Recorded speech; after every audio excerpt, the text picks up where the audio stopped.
अस्सलाम वालेकुम नाज़रीन, प्रोग्राम 50 मिनट्स के साथ मैं हूँ सादिया मकसूद। नाज़रीन, एक मकान इस वक्त तक घर नहीं कहला सकता जब तक इसके अंदर खानदान के अफराद प्यार मोहब्बत के साथ जिंदगी बसर ना कर रहे हों। लाहौर में फाउंटेन हाउस के नाम से भी बेआसरा खानदान और मुआशरे के सताए हुए अफराद के लिए एक घर तो मौजूद है, मगर यहाँ कमी है तो इन मकीनों को अपने प्यारों की। यहाँ की इंतज़ामिया ने इन मकीनों को हर तरह की सहूलत दे रखी है। ख्याल भी रखते हैं इस घर के मकीनों की ज़िंदगी कैसी है, वो कौन से हालात थे जो इन्हें हकीकी छत से महरूम करके इस मसनूई छत तले ले आए हैं। ये सब कुछ जानने के लिए हम आज आपको फाउंटेन हाउस का दौरा कराते हैं और इसके मकीनों से मिलवाते हैं।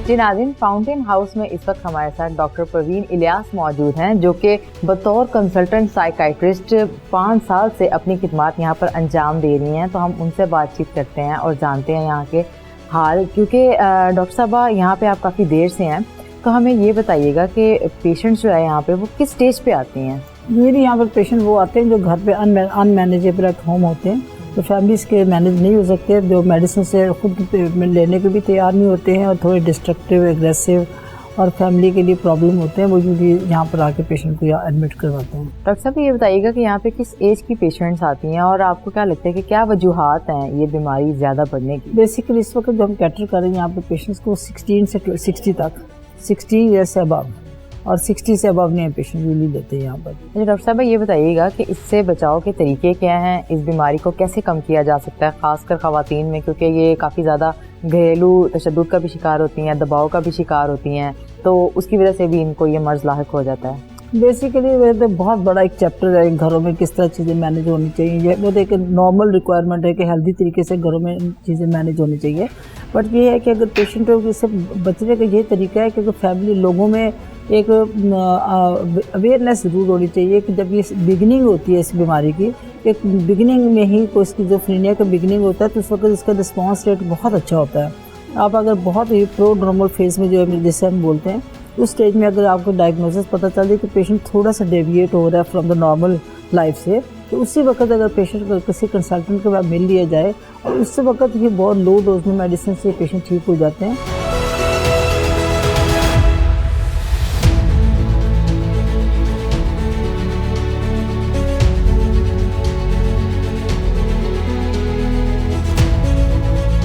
जी नाज़रीन, इस वक्त मैं फीमेल आर्ट गैलरी में यहाँ पे मौजूद हूँ। हम इनसे तो बात करेंगे ही और साथ ही साथ यहाँ पे इनकी टीचर भी मौजूद हैं, तो हम उनसे भी बात करते हैं।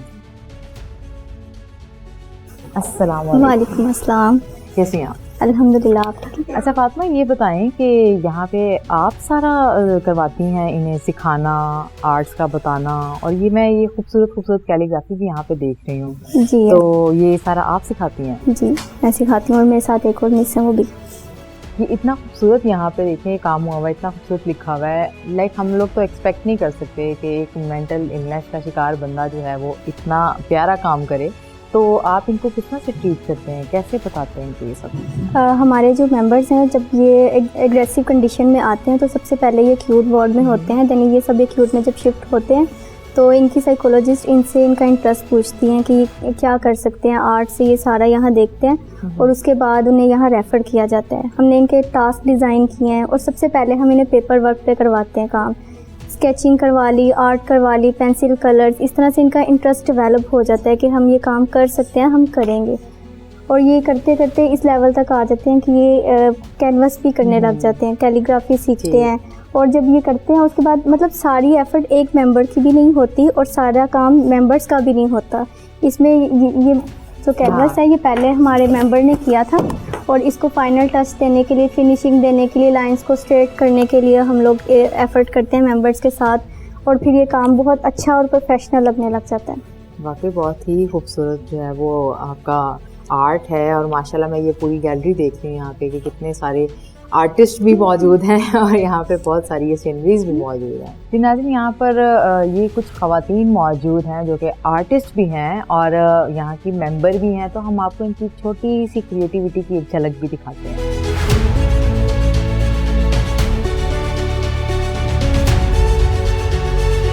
ये इन्होंने बिल्कुल जो है वो इसको कॉपी किया यहाँ पे और बिल्कुल सेम टू सेम बनाया है, और कितना खूबसूरत बनाया है इन्होंने यहाँ पे, बिल्कुल लग ही नहीं रहा कि ये कॉपी हुआ है।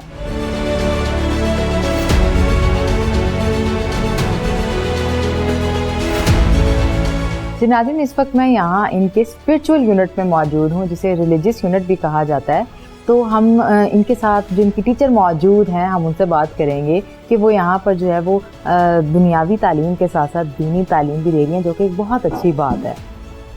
अस्सलाम वालेकुम, कैसी हैं आप? जी अल्लाह का शुक्र। मैडम ये बताइएगा कि आप ये तमाम फीमेल मेंबर्स को किस तरह दीनी तालीम देती हैं और क्या मेथड्स हैं इसके, क्या इन्हें ये चीज़ें समझ आ जाती हैं? हाँ जी समझती हैं, बहुत शौक़ से आती हैं इस क्लास में मेंबर्स, और जिन्हें नमाज नहीं वो नहीं, मैं नमाज से शुरू करवाती हूँ, वज़ू का तरीका बताती हूँ, फिर नमाज फिर नूरानी कायदे से, फिर नूरानी कायदा पढ़ ले, फिर हम नाज़रा कुरान पाक पढ़ाना शुरू करती हूँ।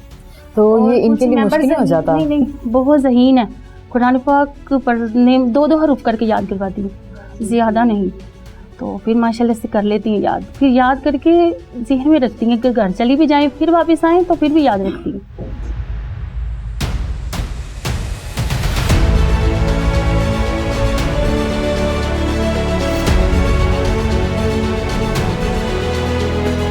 जी नाज़रीन, इस वक्त मैं मेल यूनिट में मौजूद हूँ, जहाँ पर आप मेरे पीछे देख सकते हैं कि कितने सारे मेल मेंबर्स बैठे हुए हैं। कोई कैलीग्राफी कर रहा है तो कोई पोइट्री कर रहा है। फ़ीमेल को तो फ़ीमेल जो है वो डील कर रही हैं टीचर, लेकिन यहाँ पर मेल के साथ जो है वो फ़ीमेल टीचर का होना एक बहुत ही मुश्किल सी बात है। तो मैं आपसे बड़ा एक सख्त सा सवाल करने जा रही हूँ मैडम, ये बताइएगा कि आपको यहाँ क्या चैलेंजेस आते हैं, किन चैलेंजेस को आप फेस करती हैं मेल्स के साथ काम करते हुए, और किस तरह इनको डील करती हैं? यहाँ पे जब आते हैं तो स्टेबल थोड़े से होते हैं तो वो क्लास में रेफ़र किए जाते हैं, ज़्यादातर हमें इशू नहीं आता है और बात ये मानते हैं, जो इन्हें कहा जाए वो करते हैं। कोई इतना ख़ास मसला नहीं है हमें कि जे आए हैं और तंग कर रहे हैं, इस तरह का नहीं है, क्योंकि ये सारा पहले प्रोसेस अपना करके आते हैं। जो भी मसला होता है वो इनका थोड़ा हो जाता है, जब ये बैठने के काबिल होते हैं तभी हमारे पास जो है ना वो यूनिट में रेफ़र कर दिए जाते हैं। हमारा बेसिकली मकसद जो होता है वो इनको इंगेज करना है, इनके नेगेटिव थाट से इनको बचाना होता है। जिस वजह से ये यहाँ पे आए हैं, अपना ट्रीटमेंट करवा रहे हैं, तो यहाँ पे इनको बिजी रखने का मकसद यही है। बाकायदा इनका टाइम टेबल बना होता है। जब मैम ये बताएं कि आपको क्या लगता है कि ये नॉर्मल पर्सन से ज़्यादा ये ज़हीन होते हैं? ये चीज़ों को देख के बहुत जल्दी जो है उनको ड्रॉ कर लेते हैं, सोच लेते हैं, आइडियाज़ खुद ही बना लेते हैं, कलर स्कीम जो है वो मतलब उसकी सिलेक्शन ये खुद ही कर लेते हैं। तो इनमें एबिलिटी जो है ना वो आम लोगों से ज़्यादा पाई जाती है। अच्छा, यहाँ पे कुछ मेंबर्स जो हैं वो पोइट्री भी कर रहे हैं, तो आइए हम आपको इनकी एक ज़बरदस्त सी पोइट्री भी सुनवाते हैं।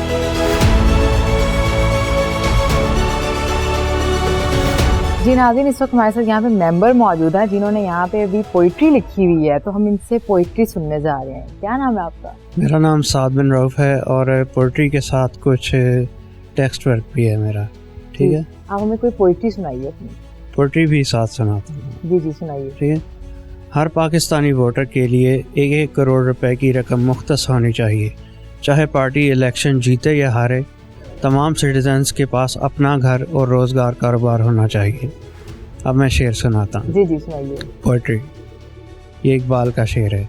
मेंबरी इंपीरियल काउंसिल की मुश्किल नहीं, वोट तो मिल जाएंगे, पैसे भी दिलवाएंगे क्या। मिर्ज़ा गालिब खुदा बख्शे बजा फरमा गए, माना के दिल्ली में रहेंगे, खाएंगे क्या। इकबाल। क्या बात है, क्या बात है। हाजिर, ये जितनी भी इन्होंने बातें की हैं ये माशाल्लाह बहुत ही मैच्योर बातें की हैं इन्होंने, और साथ साथ आपको ये भी बताऊँ कि ये जितनी बातें हैं ये इनकी अपनी फैंटेसीज़ हैं बेसिकली, तो एक नॉर्मल पाकिस्तानी को ये बात समझ नहीं आएगी। इसके लिए आपको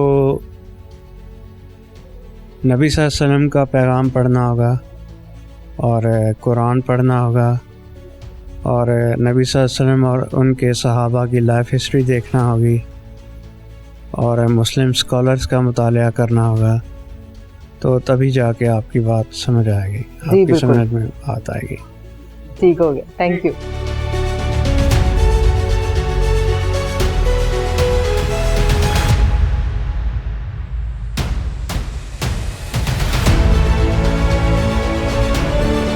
जी नाज़रीन, इस वक्त मैं यहाँ पर इनकी लाइब्रेरी में मौजूद हूँ जहाँ पर बेशुमार किताबें हैं। और मैडम मुझे ये बताइएगा कि नॉर्मल पर्सन होने के नाते हम लोग तो इतनी सारी किताबें नहीं पढ़ सकते, तो ये किस तरह से इतनी सारी किताबें पढ़ लेते हैं? ये इनके इंटरेस्ट भी होता है, ठीक है, कि इंटरेस्ट लेके जो है ना वो बुक रीडिंग करते हैं और ये इनकी थेरेपी का हिस्सा है। जो मेंबर्स ठीक हो जाते हैं वो यहाँ पे कितने अरसे तक रहते हैं जिनकी फैमिली मेंबर्स उन्हें लेने नहीं आते?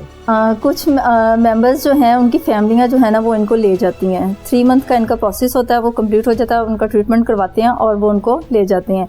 लेकिन कुछ मेंबर की फैमिलियाँ जो हैं वो उनको नहीं लेके जाती और फिर जिनका ट्रीटमेंट हो जाता है वो स्टेबल हो जाते हैं तो फिर हम इनको यहीं पे जॉब ऑफ़र करते हैं। और हमारे पास यहाँ पे जो हैं वो एक मेंबर मौजूद हैं, अली कैफ़ी, जो लाइब्रेरी में एज ए असिस्टेंट जो है ना वो काम कर रहे हैं और वो इंचार्ज के साथ जो है ना वो हेल्प आउट करते हैं सारी बुक्स को अरेंज करने में। अच्छा, आपने बड़ी अच्छी बात की है कि यहाँ पे जितने मेंबर्स हैं वो ठीक हो जाते हैं, उसके बाद आप उन्हें जॉब भी ऑफ़र करते हैं। तो मेरे ख्याल से मैं अपने नाज़रीन को बताती चलो कि आप उन्हें अबैंडन नहीं करते बल्कि आप उन्हें आगे अपने साथ लेके चलते हैं। तो नाज़रीन, मैं आपको अली कैफ़ी से भी मिलवाती हूँ जो इस वक्त यहाँ के इंचार्ज हैं।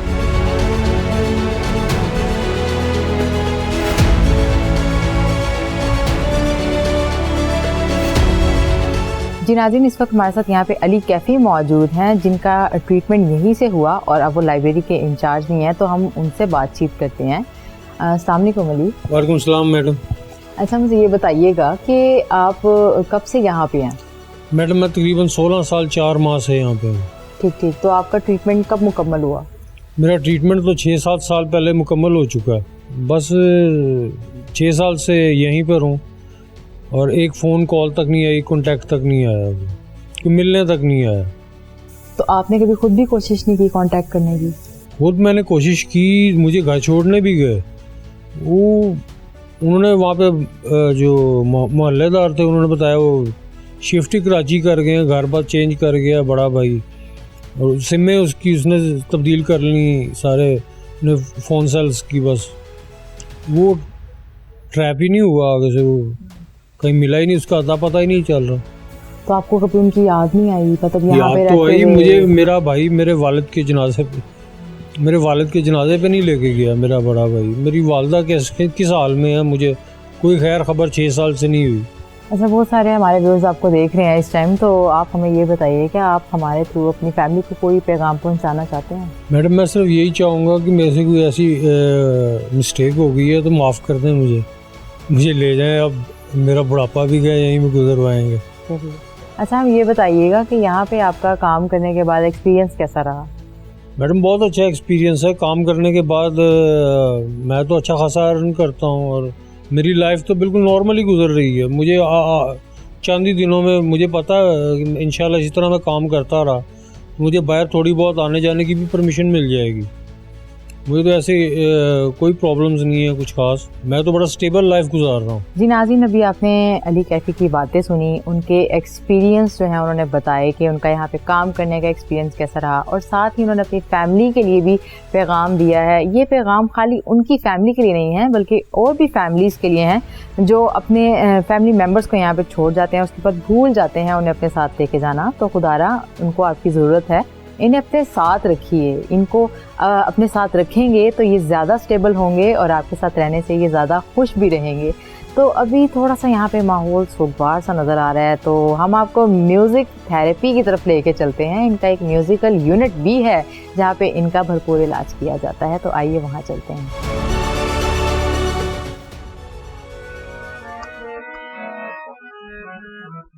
म्यूज़िक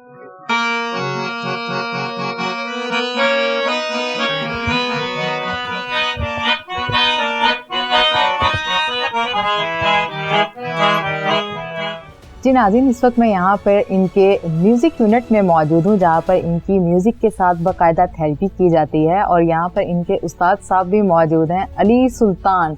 तो हम इनसे भी बात करते हैं और वो हमें बताएंगे कि किस तरह का म्यूज़िक के लोग पसंद करते हैं। जी सर, अस्सलाम वालेकुम। वालेकुम सलाम।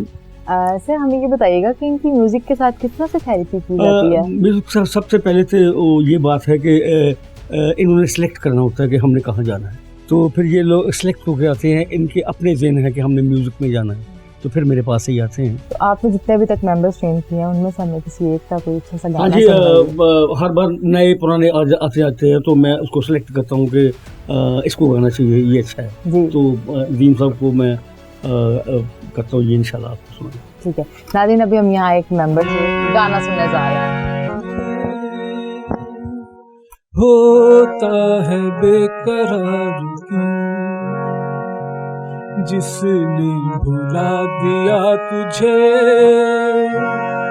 उसका है इंतजार क्यों, है दिल किसी की याद में होता है बेकरार क्यों, होता है बेकरार क्यों। वाह जी वाह, मैं तो एक्सपेक्ट ही नहीं करी थी कि ये इतना अच्छा गाना गाएंगे, तो आपने तो माशाल्लाह बहुत अच्छा गाना गाया है।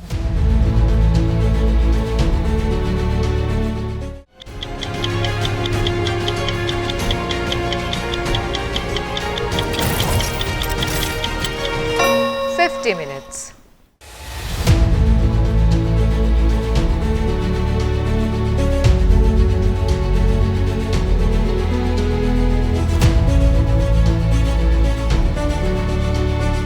जी नाज़रीन, इस वक्त हम फाउंटेन हाउस के डे मेंबर डिपार्टमेंट में मौजूद हैं। यहाँ पर हमारे साथ क्लिनिकल साइकोलॉजिस्ट डॉक्टर राबिया भी मौजूद हैं। हम उनसे जानते हैं कि ये जो प्रोग्राम इन्होंने अभी जो लॉन्च किया है ये स्पेशली किन लोगों के लिए है। जी डॉक्टर साहिबा, अस्सलाम वालेकुम। वालेकुम सलाम। 2 प्रोजेक्ट्स हैं, मेल डे मेंबर प्रोग्राम और फीमेल डे मेंबर प्रोग्राम।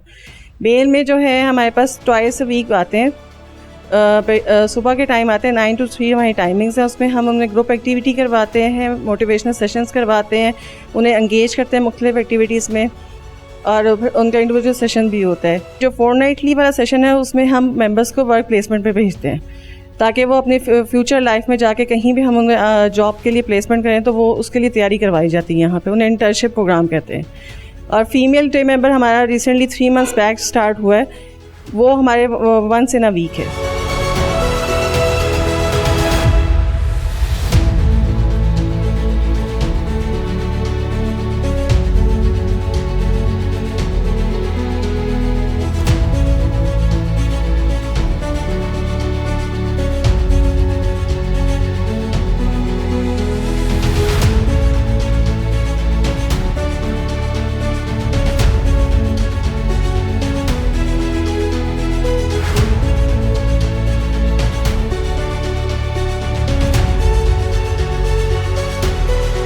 नाज़रीन, इस वक्त हम फाउंटेन हाउस के फिजियोथेरेपी डिपार्टमेंट में मौजूद हैं। हमारे साथ इस वक्त डॉक्टर आमना भी मौजूद हैं। अस्सलाम वालेकुम डॉक्टर आमना। वालेकुम सलाम।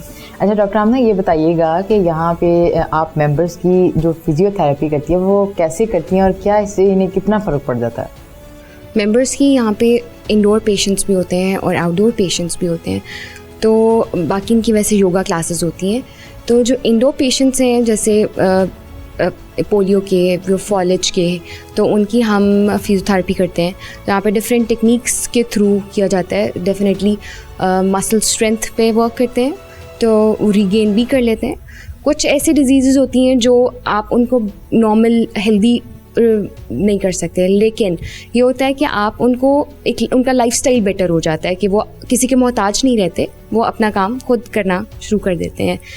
बाकी यहाँ पे जो स्कूल है HRVRC, उनके बच्चे हैं, CP चाइल्ड होते हैं वहाँ पे, डाउन सिंड्रोम है, तो उन पे भी जो है वो फिजियोथेरेपी बहुत इफ़ेक्टिव है उनके लिए, तो उस पे भी हम जो है वो काम कर रहे हैं यहाँ पे। ठीक है। अच्छा, फिजियोथेरेपी जो है ये बेसिकली इनके लिए क्यों की जाती है? मतलब ज़्यादातर जितने पेशेंट्स आते हैं क्या उन्हें यही मसले मसाइल ज़्यादा होते हैं हड्डियों के? अब जैसे एक मरीज़ है मेंटली डिसेबल है, तो हम उसको फिज़िकली बिजी करेंगे, उसकी फिजिकल हेल्थ पे काम करेंगे, तो वो मेंटली इम्प्रूव होना शुरू हो जाएगा। डॉक्टर साहब, ये बताइएगा कि एक्सरसाइज और रूटीन वर्क, इनको आप किस तरह डिफरेंशिएट करेंगी? रूटीन में तो हम काम करते हैं, उसको आप फिज़िकल फिटनेस में नहीं शुमार कर सकते। फिज़िकल फिटनेस है आप अलग से अपने सारी एक्टिविटीज़ को छोड़ के अपना वर्कआउट के लिए टाइम निकालें, कम से कम दिन में आधा घंटा। उसके लिए आप खुद देखेंगे कि स्ट्रेस रिलीव होता है, वर्कआउट से स्ट्रेस रिलीव होता है। फिटनेस पे काम करेंगे, आप इसको लाइफस्टाइल बनाएं। आप देखेंगे कि आपकी फिज़िकल फिटनेस में तो चेंजेस आएंगे, आपकी मेंटल हेल्थ बहुत इम्प्रूव होगी।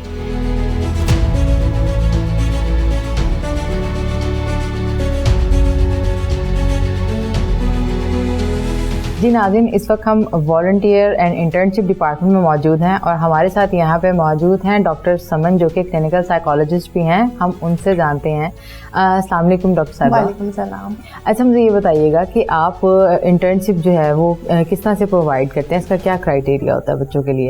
इसका क्राइटेरिया ये है कि MS, BS और MPhil के बाद जो स्टूडेंट्स आते हैं वो हमारे पास प्रॉपर इंटर्नशिप के लिए आते हैं।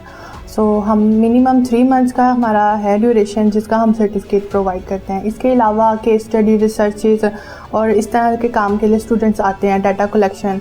अच्छा, तो इसका आगे जाके क्या फ़ायदा होता है बच्चों को इस इंटर्नशिप का? इंटर्नशिप ऑब्वियसली उनका प्रैक्टिकल एक्सपीरियंस हो जाता है, जो उन्होंने किताबों में पढ़ा होता है। इधर उनको मेंबर्स मिलते हैं, यहाँ पे पेशेंट्स को मेंबर्स बोला जाता है, तो वो मेंबर्स पे अप्लाई करते हैं, देखते हैं, हिस्ट्री टेकिंग टेस्ट करते हैं सारा। तो ये सारा उनका प्रैक्टिकल एक्सपीरियंस हो जाता है। हमारे पास इंटर्नशिप के स्टूडेंट्स सिर्फ लाहौर से नहीं आते, पूरे पाकिस्तान से आते हैं। लाइक अभी हमारा जो रिसेंट बैच स्टार्ट हुआ है वो हमारे पास गिलगित से, पेशावर से, इस तरह से दूर दराज के इलाकों से भी स्टूडेंट्स आते हैं। ये बताइएगा डॉक्टर साहिबा कि सालाना तादाद कितनी होती है इंटर्नीज़ की, और इसके अलावा वॉलंटियर्स कितने आते हैं? अभी जो हमारे पास रिसेंट 2023 में जो स्टूडेंट्स आए थे वो तकरीबन 2000 के करीब वॉलंटियर इंटर्न्स थे जिन्होंने यहाँ से इंटर्नशिप की है। इसके अलावा जो डाटा कलेक्शन और वो सारे स्टूडेंट्स जो विजिट्स के लिए आते हैं, उनकी तादाद मिला के तकरीबन 20,000 के करीब स्टूडेंट्स यहाँ पे आते हैं साल के।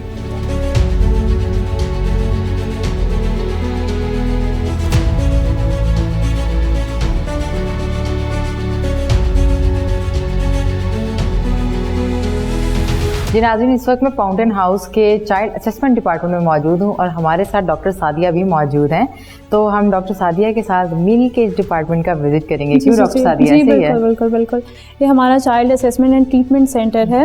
ये अभी हम जहाँ खड़े हैं, ये हमारा साइकोलॉजिकल असेसमेंट जो रूम है ये है। हमारे पास बच्चे जो आते हैं ना, वो न्यूरो डेवलपमेंटल डिसऑर्डर के साथ आते हैं। उसके अलावा स्पेशल बच्चे आते हैं। इवन हमारे पास ऐसे बच्चे आते हैं जो एग्ज़ाम एंजाइटी के साथ होते हैं, और हमारे पास पेरेंट्स आते हैं जिनकी हम ट्रेनिंग करवाते हैं, काउंसलिंग सेशन होते हैं। तो अभी आप इस रूम में जो देख रहे हैं ना, जितनी चीज़ें हैं, इवन आपको ये जो टॉय नज़र आ रहे होंगे, ये डिफरेंट जो आपको पैक बोर्ड्स नज़र आ रहे हैं, क्ले नज़र आ रही है, ये सारी चीज़ें जो आपको नज़र आ रही हैं, ये सब वैसे डिज़ाइन किया गया है जिसमें हम बच्चों की असेसमेंट करते हैं।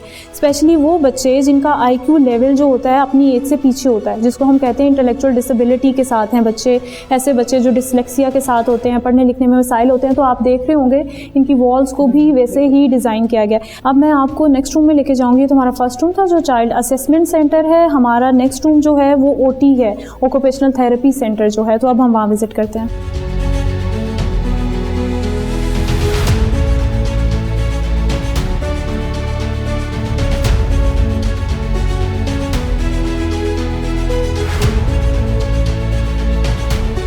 अच्छा डॉक्टर सादी, ये बताइएगा कि ये रूम बड़ा ही खूबसूरत डेकोरेट हुआ है, तो ये बच्चों की नेचर पे कैसे इफेक्ट करता है? ये बहुत ज़्यादा इफेक्ट करता है। हमारा जो पूरा डिपार्टमेंट है ना, वो बच्चों की मुख्तलिफ तरह के मसाइल को देखते हुए ही डेकोर किया गया है, इवेंट डिज़ाइन किया गया है। अभी हम जिस रूम में खड़े हैं ये ऑक्यूपेशनल थेरेपी का रूम है, और ये हमारी जो है ये ऑक्यूपेशनल थेरेपिस्ट हैं। Occupational therapy and sensory therapy के लिए ये कहा जाता है कि ये वो थेरेपी है जो सबसे ज़्यादा एक्सपेंसिव है, और ये ज़्यादातर जिनको ज़रूरत पड़ती है वो ऑटिज़म के बच्चे होते हैं जिनको ये थेरेपी की ज़्यादा ज़रूरत होती है। और ऑटिज़म वो बीमारी है जो कहा जाता है ये अमीरों की बीमारी है, क्योंकि गरीब और वो मीडियोकर जो हैं इसका ट्रीटमेंट अफोर्ड नहीं कर सकते। और ये जो इनकी थेरेपी ये जो देती हैं ये बहुत महंगी थेरेपी होती है, लेकिन हमारे यहाँ ये जितना आप सिस्टम देख रही हैं फ्री ऑफ कॉस्ट है। यहाँ बच्चे आते हैं, अपने सेशंस लेते हैं, वो सब फ्री ऑफ कॉस्ट है।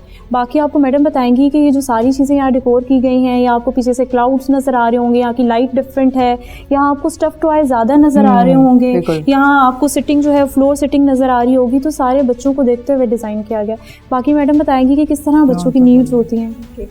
बेसिकली जो ऑक्यूपेशनल थेरेपी है वो रिहेबिलिटेशन प्रोवाइड करती है in any condition in any as. यहाँ पे हमारा ये पीडियाट्रिक सेंटर है। यहाँ पे बच्चे आते हैं ऑटिज्म, ADHD, डाउन सिंड्रोम के साथ। जो बेसिक कंसर्न्स हम ऑक्यूपेशनल थेरेपी में देखते हैं वो होते हैं सेंसरी चैलेंजेस, जिसके अकॉर्डिंग ये कमरा डिज़ाइन किया गया है। सेंसरी चैलेंजेस के अकॉर्डिंग जो इश्यूज़ होते हैं उससे रिलेटेड हम उनको थेरेपी प्रोवाइड करते हैं और उनको डेली लिविंग स्किल्स में इंडिपेंडेंट बनाते हैं। अच्छा डॉक्टर साहब, ये कौन सा डिपार्टमेंट है और ये इतना कलरफुल, मतलब एक इसमें स्पेशल सा कलर नज़र आ रहा है, पर्पल कलर? जी जी बिल्कुल, ये हमारा वार्ड है जो कि हमने इन पेशेंट्स के लिए डेकोर किया है। और ये जो आप पर्पल कलर की बात कर रही हैं ना, बेसिकली ये ऑटिज़म के जो बच्चे हैं ये उनके लिए डिज़ाइन किया गया है ना। उनका जो बेसिक कलर होता है वो पर्पल कलर होता है जो उनको आइडेंटिफाई करता है। और वार्ड आप देख रहे होंगे बहुत डिफरेंट है, पीछे वो फेरी बनी हुई है, कर्टन्स है, ये सारी चीज़ें। अभी हमने इंडोर अपना स्टार्ट तो नहीं किया, लेकिन यहाँ हमारे पास वो बच्चे आते हैं जो कि कन्वर्जन डिसऑर्डर के साथ होते हैं। हमें फ्यू आवर्स के लिए उनको यहाँ ऑब्जर्वेशन के लिए रखना होता है। कन्वर्जन डिसऑर्डर ऐसे ही है जैसे जिसमें फिट पड़ रहे होते हैं। जैसे अगर आप देखें किसी को मिर्गी का दौरा पड़ रहा होता है तो जो उनको झटका लगता है ना, बच्चों को ऐसे ही झटके लगते हैं, लेकिन उनकी कोई न्यूरोलॉजिकल रीज़न नहीं होती। उनकी ईईजी क्लियर होती है, बाकी सारे टेस्ट क्लियर होते हैं। तो फिर हम उन बच्चों को यहाँ रखते हैं ताकि हम ऑब्जर्व कर सकें कि प्रॉब्लम कहाँ आ रही है और किस तरह के नेचर के फिट है। अच्छा, बहुत से ज़िद्दी बच्चे आते हैं, आप उनको किस तरह ट्रीट करती हैं? अच्छा, हमारे पास ज़िद्दी बच्चे आते हैं और वो सिर्फ ये नहीं होता जैसे हम सिंपल ये कहते हैं कि गुस्सा है, ज़िद है, ये हम इनको कहते हैं बिहेवियर इश्यूज़ के साथ जो हमारे पास बच्चे आते हैं। पीछे बहुत सी रीज़न्स होती हैं, जैसे फॉल्टी पेरेंटिंग स्टाइल होते हैं। बच्चे को हम ये सिखाते ही नहीं हैं कि अगर पेरेंट नो कह रहे हैं या किसी चीज़ की तरफ कमांड कर रहे हैं तो उनको फॉलो करना है। हम बच्चे को ज़रूरत से ज़्यादा या तो तवज्जो दे रहे होते हैं या बिल्कुल नहीं दे रहे होते। बच्चा बहुत देर के लिए रो रहा है लेकिन हम नहीं सुन रहे, लेकिन जब बच्चा चीखना शुरू कर देता है हम फ़ौरन उसको अटेंड करते हैं। तो बच्चे को ये आदत पड़ जाती है, वो ये समझता है कि जब वो चीखेगा ना तभी उसको अटेंड किया जाएगा। तो फिर क्या होता है, ग्रेजुअली बच्चों में ये आदत डेवलप हो जाती है और वो फिर क्या करते हैं, वो एवरी टाइम चीखते हैं और अपनी डिमांड पूरी करवा लेते हैं। तो इसकी बहुत सी टेक्निक्स होती हैं जो हम करते हैं। पेरेंट्स की ट्रेनिंग होती है, जो उनको पेरेंटिंग स्टाइल्स बताए जाते हैं कि उन्होंने किस तरह बच्चे को डील करना है। तो बहुत सी चीज़ें बेहतर हो जाती हैं। लेकिन इन सारी चीज़ों में एक मज़े की बात जो हमेशा कहती हूँ, ये कहती हूँ कि जो बिहेवियर इशूज़ के साथ बच्चे आते हैं या इस तरह के मसाइल के साथ बच्चे आते हैं, उन बच्चों का ट्रीटमेंट कम हो रहा होता है और उनके पेरेंट्स का ट्रीटमेंट ज़्यादा हो रहा होता है। तो फैमिली ट्रेनिंग से बहुत से मसाइल हल हो जाते हैं। तो हमारे डिपार्टमेंट में डिफरेंट ये है कि यहाँ मरीज़ से ज़्यादा जो लेके आ रहा है ना, उसका इलाज ज़्यादा होता है, उसकी ट्रेनिंग ज़्यादा होती है। तो ये डिफरेंट है। अब हम नेक्स्ट चलते हैं। ये जो है ये स्पीच एंड लैंग्वेज पैथोलॉजिस्ट का रूम है और यहाँ हमारे पास जो बच्चे आते हैं, जैसे मैंने आपको दिखाया, साइकोलॉजिकल असेसमेंट होती है, फिर वो ओटी में रेफ़र कर दिए जाते हैं, ऑक्यूपेशनल थेरेपिस्ट उनके पास होती हैं। फिर वो बच्चे जो डिले स्पीच के साथ होते हैं, फॉर एग्ज़ाम्पल बच्चा 4 साल का हो गया लेकिन अभी बोल नहीं रहा, उसकी कम्युनिकेशन नहीं है। कुछ बच्चे जैसे क्लासरूम में जो है वो स्टैमरिंग स्टार्ट कर देते हैं, बड़ा लंबा पॉज लेके फिर कोई वर्ड बताते हैं, ये सारी चीज़ें हो रही होती हैं। तो एंजाइटी की वजह से तो हो रहा होता है लेकिन उसको स्पीच के मसाइल भी आ रहे होते हैं। बाकी हमारी स्पीच थेरेपिस्ट आपको बेहतर बताएंगी कि कैसे किन किन मसाइल के साथ बच्चे आते हैं और वो कैसे उनको डील करती हैं।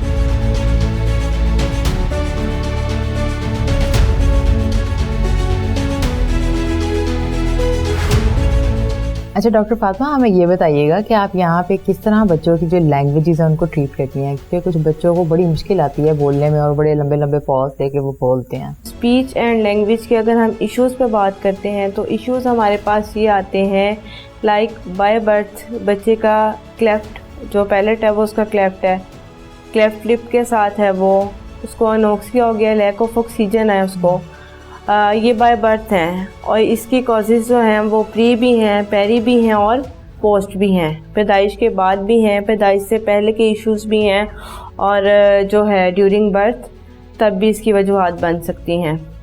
और इसमें हमारे साथ जो है वो स्ट्रोक भी है, स्टैमर भी है, क्लटरिंग भी है और स्टटरिंग भी है। जो बच्चे हकला कर बोलते हैं, जो बच्चे पाउज देकर बोलते हैं, या जिन बच्चों की अगर हम बेसिकली बात करें आर्टिकुलेशन के एरर्स आ जाते हैं। आर्टिकुलेशन आ जाती है सारी हमारी ओरल कैविटी, जिसमें हमारी टंग है, हमारे टीथ हैं, हमारे जाज़ हैं और हमारी जितनी भी टंग की मूवमेंट है, हमारा थ्रोट की बात कर लें, हमारे वोकल कॉर्ड्स हैं, तो यहाँ पे आते हैं। तो ये चीज़ें हमारी कब आती हैं, जब इनमें डिस्टर्बेंस आ रही है, जब आपके पास डायग्नोस हुआ है तो आपके पास और जो ऑलरेडी है एक स्पीच का इशू आ गया है आपके पास। और ट्रीटमेंट जो है वो जितनी उसकी सिवियरिटी होगी, लाइक वो माइल्ड है, सिर्फ उसको बोलने में इशू आ रहा है, और अगर वो उसका पैलेट ही नहीं है या उसका गले का ये वूला ही नहीं है, तो तब से फिर जो हमारा जो ट्रीटमेंट है वो डिफरेंट होगा। अब उस ट्रीटमेंट में ये भी है कि हम साउंड्स चेक करते हैं, जो हमारे पीवीएम के फीचर्स होते हैं जिसमें प्लेसमेंट है, वॉइस है, मैनर्स आ जाते हैं, उसको चेक करके ओवरऑल असेसमेंट करके फिर बच्चे का जो है वो ट्रीटमेंट प्लान बनता है और उस ट्रीटमेंट प्लान में ये है कि हम सेशंस कंडक्ट करते हैं।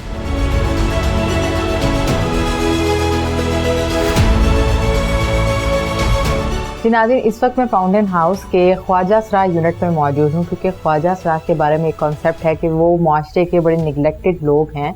तो यहाँ पर उनके लिए एक स्पेशल यूनिट कायम किया गया है जहाँ उनका स्पेशल ट्रीटमेंट किया जाता है। हमारे साथ यहाँ पर क्लिनिकल साइकोलॉजिस्ट मौजूद है डॉक्टर अशरफ साहब, तो हम उनसे बात करते हैं। डॉक्टर साहब, मुझे ये बताइएगा कि यहाँ पे ख्वाजा सरायों का इलाज किस तरह से किया जाता है, कैसे उनको थेरेपी दी जाती है? एक्चुअली यहाँ पे ख्वाजा सरायों के ट्रीटमेंट की बात जो है वो अलग से है। इस प्रोजेक्ट का मकसद कुछ और है। 2011 में कुछ ख्वाजा सरा डॉक्टर हमजा साकिब के पास अपने कुछ प्रॉब्लम्स, अपने कुछ इश्यूज़ की हेल्प के लिए गए। तो उनके साथ इंटरव्यू में बातें करने के दौरान डॉक्टर साहब को पता चला कि ये बहुत मार्जिनलाइज्ड लोग हैं, जिनको सोसाइटी में एक्सेप्टेंस नहीं है, जिनको फैमिलीज़ में एक्सेप्टेंस नहीं है।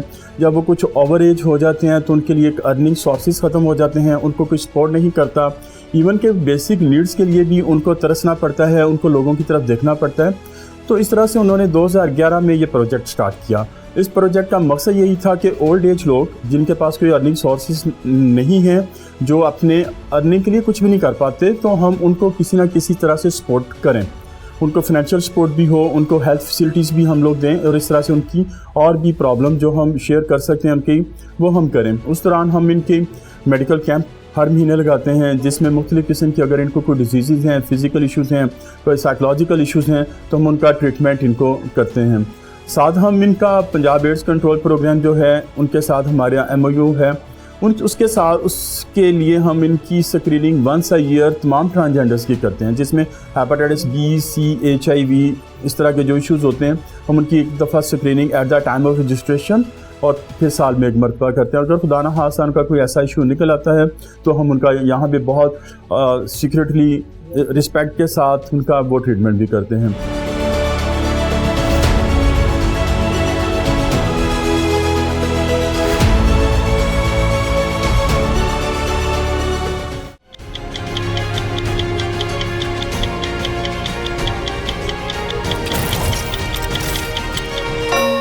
मिनट्स।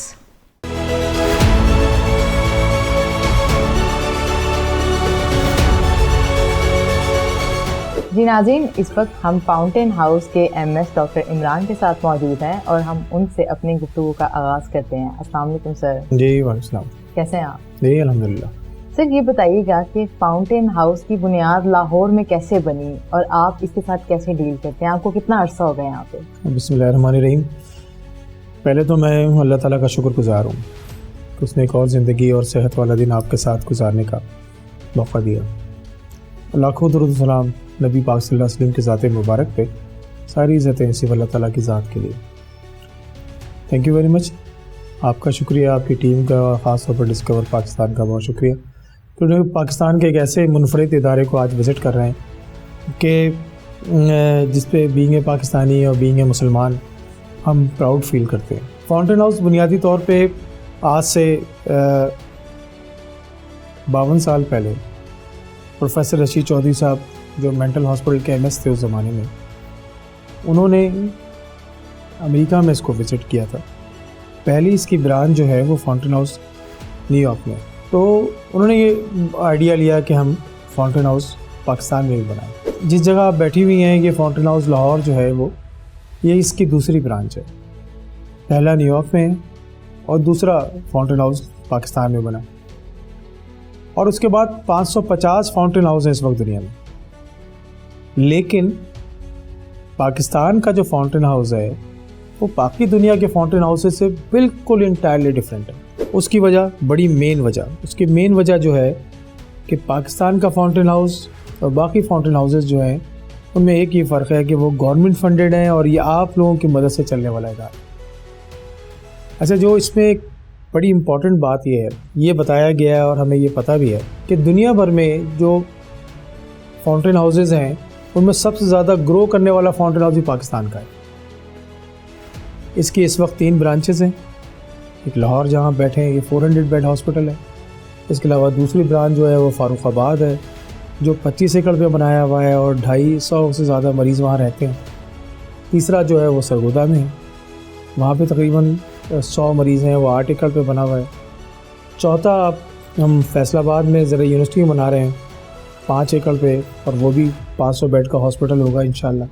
डॉक्टर साहब ये बताएं कि दुनिया में मेंटल इलनेस की तादाद बड़ी तेज़ी से बढ़ रही है, और क्या ये वाकई इतनी तेज़ी से बढ़ी है, जस्ट रिसर्च की हद तक इतनी तादाद है? जहाँ तक साइकेट्री के अमराज की तादाद का बढ़ने का ताल्लुक है, आपकी टीवी की तवज्जो से ये बहुत बड़ा सदका जारी है कि जब आप इसको हज़ारों लाखों लोग देखेंगे और आप जब एक मैसेज ड्रॉप कर देंगे, आजकल तो मीडिया का दौर है, हो सकता है कुछ लोग जो है ना वो फिर फाउंटेन हाउस जैसे इदारों की तरफ रुजू करें, अदरवाइज़ तो हम बाबों के पास जाते हैं। अदरवाइज़ जब हमें साइकेट्री की इलनेस होती है तो लोग बाबों की तरफ भेजते हैं, वो जाली बाबों की बात में कर रहे हैं। डॉक्टर के पास तो कोई आना नहीं चाहता, क्योंकि उसमें एक स्टिग्मा है, और स्टिग्मा क्या है कि खुदा न खास्ता हमें ज़हनी बीमार या पागल ना करार दे दिया जाए। नतीजा ये होता है कि फिर वो बीमारी इतनी बढ़ के बाहर आती है कि फिर वो हॉस्पिटल जैसे हमारे इदारे हैं वहाँ पे मरीज़ों को लाया जाए। तो मेरी रिक्वेस्ट है आपकी टीवी की तवज्जो से, अगर घर में, पड़ोस में, रिश्तेदारों में, दोस्तों में, कहीं पे भी आपको बिहेवियर का प्रॉब्लम नज़र आना शुरू हो जाए तो प्लीज़ देर ना करें, बात करें, डिस्कस करें, उस चीज़ को झंझोड़ के देखें, उसमें शर्म ना करें। शर्म करेंगे तो फिर नतीजा ये होगा कि फिर वो इस लेवल पे आके नतीजा निकलता है कि फिर कंट्रोल में नहीं होता। डॉक्टर साहब ये बताइए कि पेरेंट्स का क्या किरदार होता है इसमें, और इसमें इनको क्या मसाइल फेस करने पड़ते हैं? मेरे पास कई पेशेंट ऐसे हैं, ख़ास तौर पे मेरी बहनें, बेटियां, माएँ, जिनके वालिदैन, जिनके रिश्तेदार जो है ना वो गाड़ियाँ दूर खड़ी करते हैं कि कोई ये ना पहचान ले कि हमारा बच्चा या हमारी बेटी या हमारी बहन यहाँ पे एडमिट है। कई बच्चे जो है मेरे पास यहाँ पे एडमिट हैं, जिनके वालिदैन उनके बारे में ये बताते हैं कि वो तो बाहर पढ़ने गए हैं। तो झूठा माशरा है, इस माशरे में आप सच बात कहना मुश्किल है। तो इस माशरे में एक खूबसूरत सा फव्वारा जिसका नाम फाउंटेन हाउस है वो मौजूद है, जहाँ आप आके अपनी प्रॉब्लम्स को डिस्कस कर सकते हैं, जहाँ आप सही बात आपको बताई जा सकती है, कोई पैसे दिए बगैर। तो सबसे खूबसूरत बात यही है कि यहाँ पे हमारे दरवाजे सबके लिए खुले हुए हैं। डॉक्टर साहब ये बताइएगा कि हमारी सोसाइटी में एक तबका ऐसा भी है जिसे हर जगह निगलेक्ट किया जाता है, वो है ट्रांसजेंडर्स। तो क्या उनके लिए भी यहाँ पर कोई स्पेशल डिपार्टमेंट बनाया गया है? अच्छा, ख्वाजा सराज के साथ जब हमने इंटरेक्शन किया तो सबसे बड़ी चेंज आई वो हम सब में आई। हमने उनको कम से कम इंसान समझना शुरू कर दिया, जो कि हमने उनको इंसान समझना छोड़ा हुआ था। तो अल्लाह ताला की तरफ से हुआ ये है कि अब उनके अपने बिहेवियर्स में भी बहुत ज़्यादा तब्दीली आई है। तो अपने अपना हिस्सा डाला हुआ है, और उनकी साइकेट्री की इलनेस को ट्रीट हम करते हैं। अगर उनको फिजिकल इलनेस है तो हम उनको गाइड भी करते हैं, और जो भी हम उनकी सपोर्ट कर सकें। फाउंटेन हाउस इसके अलावा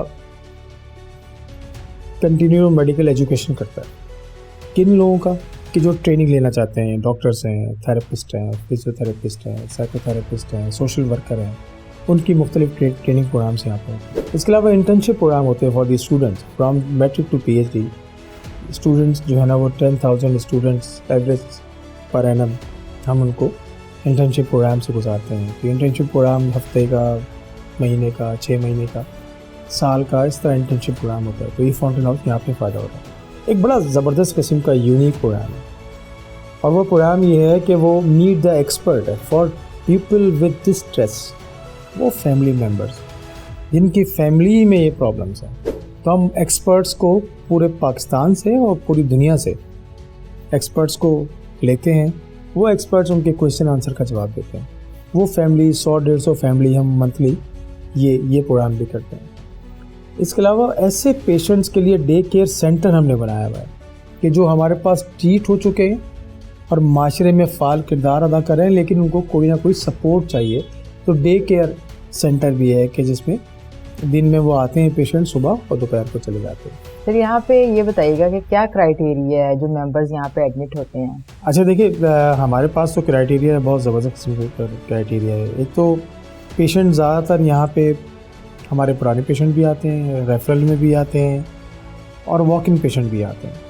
तो उसका एक प्रोसेस है पूरा, जिसमें एक पूरा एक परफॉर्मा है कि जिसको फिल किया जाता है इनिशियल स्टेजेस में, कि जहाँ पे ही स्क्रीन आउट कर लिया जाता है कि कौन सा पेशेंट ऐसा है कि जिसको इंडोर में ट्रीटमेंट की ज़रूरत है एडमिट कराने की, कौन सा पेशेंट है जिसको आउटडोर के अंदर ही रख के उसको दवाएं लिख के उसको घर भेजा सकता है, और कौन सा पेशेंट ऐसा है कि जिसको सिर्फ और सिर्फ काउंसलिंग की ज़रूरत है। ये पहले ही स्क्रीन आउट हो जाता है, ये इनिशियल स्टेजेस में ही हो जाता है।